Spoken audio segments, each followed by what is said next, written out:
لے لو مسلمان ہے، چند عبادات کرو مسلمان ہے۔ اسلام کو اس سے ہٹ کر ہم نے دیکھا نہیں ہے کہ معاملات کے اندر درستگی بھی اسلام سکھاتا ہے۔ ماں کی گود سے قبر کی گود تک آنے والے تمام مسائلوں کا حل اسلام دکھاتا ہے۔ آج ہمارے یہاں کی شادی بیاہ لے لو، موت میت لے لو، کہ تمام اسلام کے خلاف ہے۔ میرا عزیز ساتھیوں، ایک مسلمان کے یہاں شادی ہوتی ہے، وہ شادی ایک بوجھ بن جاتا ہے۔ ہمارے یہاں کی شادی دیکھ لو، شادی نہیں وہ بربادی کہلاتی ہے۔ ایک انسان، غریب سے غریب انسان اگر شادی کرتا ہے تو کم سے کم 1 لاکھ روپے اس کے پاس ہونا چاہیے۔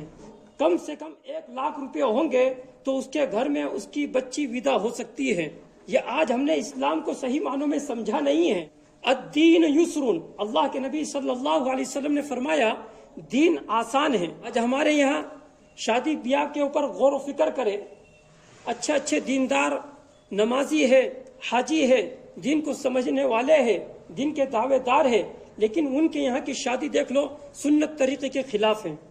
میرے عزیز ساتھیوں، شادی ایک ایسی چیز ہے جس میں کوئی خرچہ نہیں لگتا، 1 روپیہ بھی اس میں خرچہ نہیں لگتا ہے۔ ایک مرتبہ ایک صحابی، تو ان کے کرتے پر زعفران کے داغ تھے۔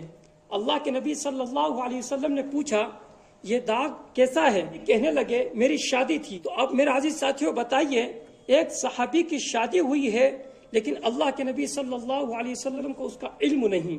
اب یہاں سے یہ بات سمجھنے کی ہے، جب ہم لوگ شادی کرتے ہیں تو ہم یہ سمجھتے ہیں اور ہم اس کو فرض جانتے ہیں کہ پورے خاندان والوں کو اس کی خبر دینا ضروری ہے، پورے گاؤں والوں کو، پورے محلے والوں کو اس کی خبر دینا ضروری ہے، اور پورے گاؤں والوں کو، محلے والوں کو دعوت میں بلانا ضروری ہے، بارات میں لے جانا ضروری ہے۔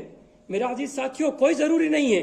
شریعت میں جہیز نہیں ہے، ولیمہ ہے تو استعداد کے بقدر ہے۔ ایک انسان صرف 4 آدمیوں کو بلا کر اگر کھانا کھلا دے، یہ ہو گیا ولیمہ۔ 2 انسانوں کو بلا کر گھر میں بٹھا کر اگر کھانا کھلا دے، یہ ہو گیا ولیمہ۔ ولیمہ کرنے کے لیے 100، 200، 500 لوگوں کو بلانے کی ضرورت نہیں ہے۔ استعداد کے بقدر اگر بلا کر کھانا کھلا لیتا ہے تو ہو جاتا ہے ولیمہ۔ شریعت کے اندر جہیز نہیں ہے۔ جب حضرت علی رضی اللہ عنہ، جب آپ صلی اللہ علیہ وسلم کی کفالت میں تھے، جب بڑے ہو گئے، نکاح کا وقت ہو گیا، شادی کا وقت ہو گیا، اب ان کے پاس زندگی گزارنے کے ضروری سامان نہیں تھے، تو شریعت کے اندر جہیز نہیں ہے۔ اگر ہم سمجھیں گے شریعت میں جہیز ہے تو اللہ کے نبی صلی اللہ علیہ وسلم دنیا میں سب سے زیادہ انصاف کرنے والے ہیں۔ آپ ایک صاحبزادی کو جہیز دیتے اور باقی 3 کو نہیں دیتے کیا؟ ضرور دیتے، تو وہ جہیز نہیں تھا۔ تو میرے عزیز ساتھیوں، کہنے کا مقصد یہ ہے کہ شریعت کے اندر جہیز نہیں ہے، ولیمہ ہے تو بقدر استعداد ہے، لڑکیوں کا کھانا نہیں ہے، بارات نہیں ہے۔ اب بتاؤ، بارات میں 2 گاڑی، 3 گاڑی، 4 گاڑی ہماری نکلتی ہیں، اس میں کتنا خرچہ آتا ہے؟ اور جہاں پر بارات ٹھہرتی ہے، جہاں بارات جاتی ہے، تو لڑکی والوں کے یہاں ان سب کا کھانے کھلانے کی ذمہ داری الگ، ان کا خرچہ الگ۔ میرا عزیز ساتھیوں، شادی بیاہ کو ہم نے بہت زیادہ مشکل بنا دیا ہے، حد سے زیادہ ہم نے اس کو مشکل بنا دیا۔ تو اس لیے ہم اس بات کا عہد کریں کہ انشاءاللہ ثم انشاءاللہ ہم شادی بیاہ کو سنت طریقے کے مطابق کریں گے۔ کیا تحریک چلتی ہے بھائی؟ بولو، غریب لڑکیوں کی کیا کرو؟ شادی کراؤ۔ تو ظاہر سی بات ہے 1 لاکھ، 2 لاکھ، 5 لاکھ کا خرچہ آئے گا، اور یہ پوری ایک تحریک چلتی ہے۔ میرا عزیز ساتھیوں، اس کے برعکس اگر ہم یہ سوچے کہ شادی بیاہ کے اندر جو خرچہ آ رہا ہے اس خرچے کو ختم کر دیا جائے، یہ کب ممکن ہوگا؟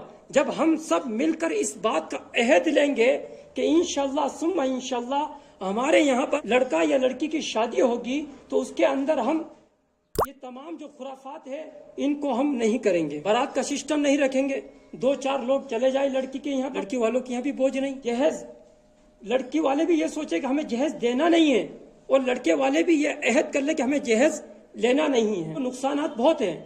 اگر ایک طرف ہم یہ سوچ رہے ہیں کہ اگر ہم لڑکی کو جہیز نہیں دیں گے تو یہ لڑکی کے ساتھ نا انصافی ہے، تو میرا عزیز ساتھیوں، نقصان کیا ہوتا ہے؟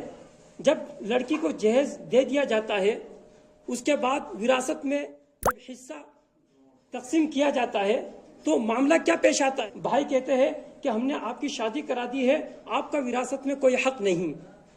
شادی تو بھائی کی بھی ہوئی ہے ماں باپ کی جائیداد سے، لیکن بھائی کیا کہتا ہے کہ ہم نے آپ کی شادی کرا دی ہے، اس لیے وراثت میں آپ کا کیا ہے؟ حصہ نہیں ہے۔ میرا عزیز ساتھیوں، اور جو جہیز دیتے ہیں ہم لوگ، چاہے رقم دو، سونا دو یا اشیاء دو، زندگی گزارنے کے ضروری سامان دو، تو بتاؤ وہ لڑکی کے کام میں آتا ہے یا لڑکے کے کام میں آتا ہے؟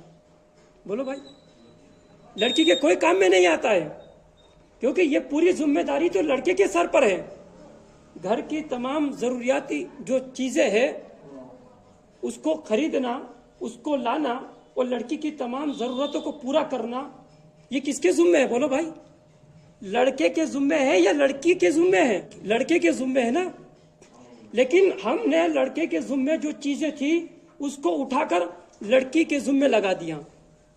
ایک غریب باپ ہے، مزدوری کرتا ہے، ہم نے اس غریب اور کمزور باپ کے ذمہ لگا دیا ہے ایک جوان کی ذمہ داری کو۔ ساتھیوں، بڑی افسوس کی بات ہے، بڑی رونے دھونے والی بات ہے، اس کے اوپر ہمیں بہت غور و فکر کرنا چاہیے، کیونکہ شریعت میں جہیز قطعی طور پر ہے نہیں، ہم نے لاد دیا اس کو اپنے سر پر۔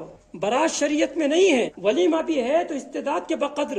ایک غریب کے یہاں شادی ہو رہی ہے، لڑکا مزدور ہے، لیکن جب شادی قریب آتی ہے تو اس کی جو ہے آدھی زندگی کا جو سرمایہ ہے وہ شادی پر لگ جاتا ہے، آدھی زندگی کا سرمایہ شادی پر لگ جاتا ہے۔ اس کے شادی پوری ہونے کے بعد اس کے حصے میں کچھ نہیں آتا ہے، قرض لیا جاتا ہے، زمینیں بیچی جاتی ہے، مکان بیچے جاتے ہیں، دکانیں بیچی جاتی ہیں، اور اس کے بعد شادی ہوتی ہے۔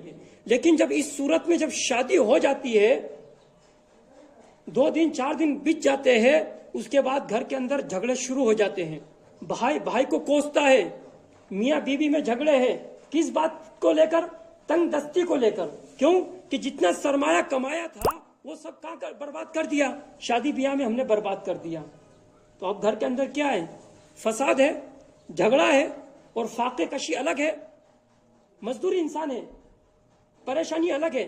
وہی سرمایہ اگر اپنے کاروبار میں لگاتا، دیگر چیزوں میں لگاتا، وہ پیسوں سے پیسہ بناتا، تنگ دستی اس کی ختم ہوتی، پریشانی اس کے پاس ختم ہوتی، اس کے پاس جب مال بڑھتا تو مسجد میں دینے والا بنتا، مدرسے میں دینے والا بنتا، غریبوں کی مدد کرنے والا بنتا۔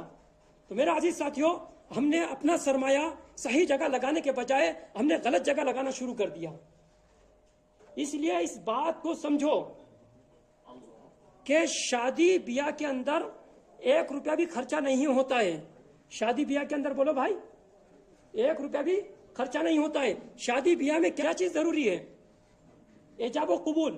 لڑکا پرانے کپڑے میں ہے، لڑکی پرانے کپڑے میں ہے، قاضی نے کہہ دیا کہ آپ اس لڑکے سے نکاح کرنا چاہتی ہے؟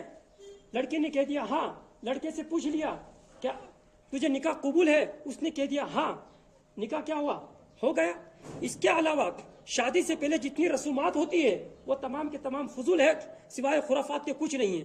اور شادیوں میں جتنی بھی رسومات ہوتی ہے وہ تمام کی تمام فضول ہے، سوائے خرافات کے کچھ نہیں ہے۔ میرا عزیز ساتھیوں، اگر ہمیں غریبوں کی مدد کرنا ہے، غریبوں کی مدد کرنا ہے اور اپنے سرمایہ کو صحیح جگہ استعمال کرنا ہے، تو اس کے لیے سب سے اہم یہ ہے کہ ہم اپنی شادی بیاہ کو سنت طریقے کے مطابق ادا کریں۔ تو انشاءاللہ ثم انشاءاللہ ہمارے یہاں کی بہت سی خرافات ختم ہو جائے گی، تنگ دستی ختم ہو جائے گی، پریشانیاں ختم ہو جائے گی۔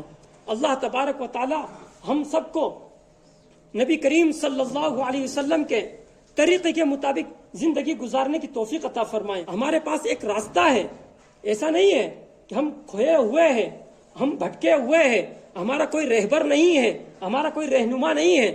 جناب نبی کریم صلی اللہ علیہ وسلم کی زندگی ہمارے لیے بہترین طریقہ ہے۔ نبی کریم صلی اللہ علیہ وسلم ہمارے لیے بہترین رہبر اور رہنما ہے۔ آپ صلی اللہ علیہ وسلم کی زندگی کے مطابق، آپ صلی اللہ علیہ وسلم کے طریقے کے مطابق اگر ہم زندگی گزاریں گے تو ہماری تمام پریشانیاں، تمام الجھنیں ختم ہو جائے گی۔ اللہ تبارک و تعالی ہم سب کو عمل کرنے کی توفیق عطا فرمائے۔ آمین۔ وما علینا الا